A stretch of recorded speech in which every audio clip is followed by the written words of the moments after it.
যদি এই সংবিধানকে বাইবেল ধরে নেই তাহলে মাননীয় স্পিকার সেদিন বেগম জিয়া জেল থেকে বের হতে পারেন না। মাননীয় স্পিকার, সংবিধানের কিছু কিছু বিষয়কে ওনারা সম্মান দিয়েছেন, তার মানে কিছু কিছু বিষয়কে ওনারা সম্মান দেয় নাই।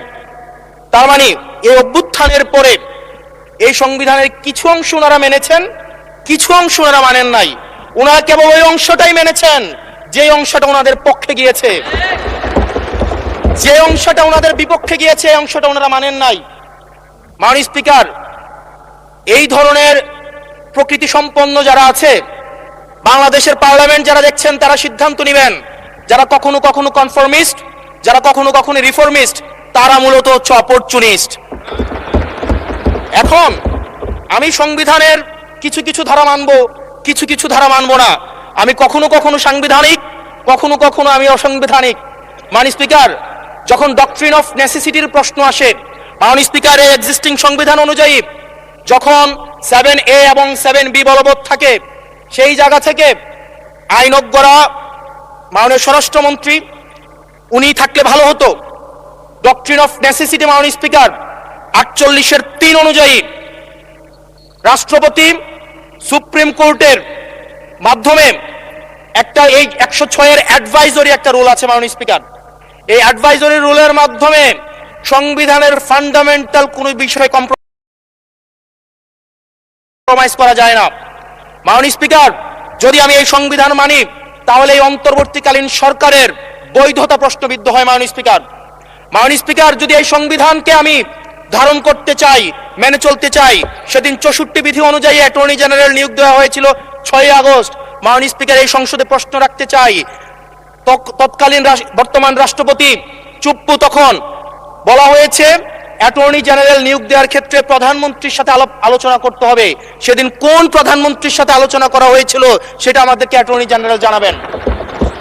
আমাদেরকে অ্যাটর্নি জেনারেল জানাবেন যেই হিয়ারিংটা হয়েছিল এই হিয়ারিং এ উনি উপস্থিত ছিলেন কিনা।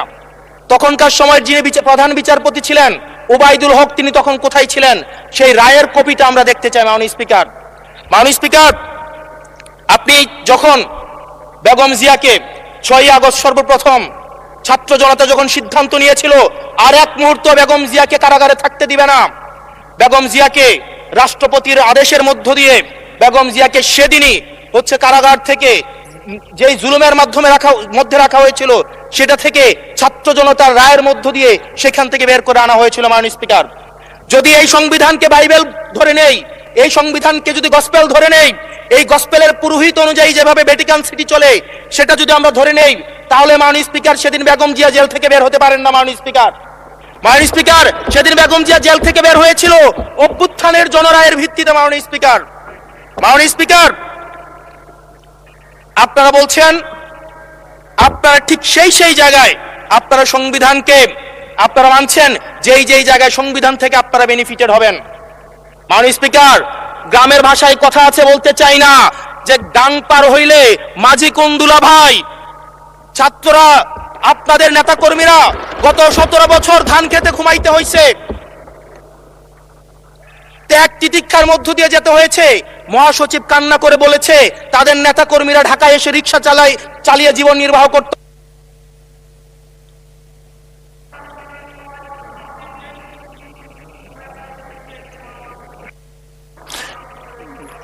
এক মিনিট বলেন।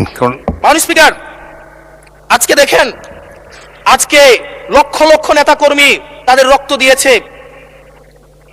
ফ্যাসিবাদ বিরোধী প্রত্যেকটি রাজনৈতিক দল, কোন রাজনৈতিক দলকে বিশেষভাবে আমি আলাদা করতে চাই না, ফ্যাসিবাদ বিরোধী প্রত্যেকটি রাজনৈতিক দলের রক্ত, শ্রম, ঘামের মধ্য দিয়ে এই হাসিনার পতন হয়েছে।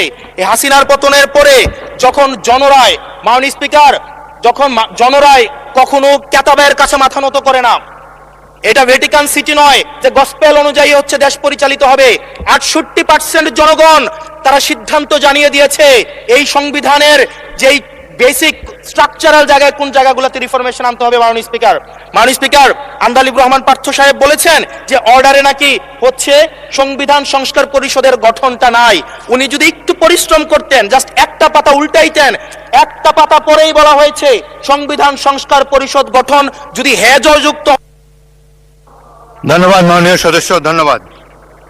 পরবর্তী বক্তা সাইফুল আলম খান।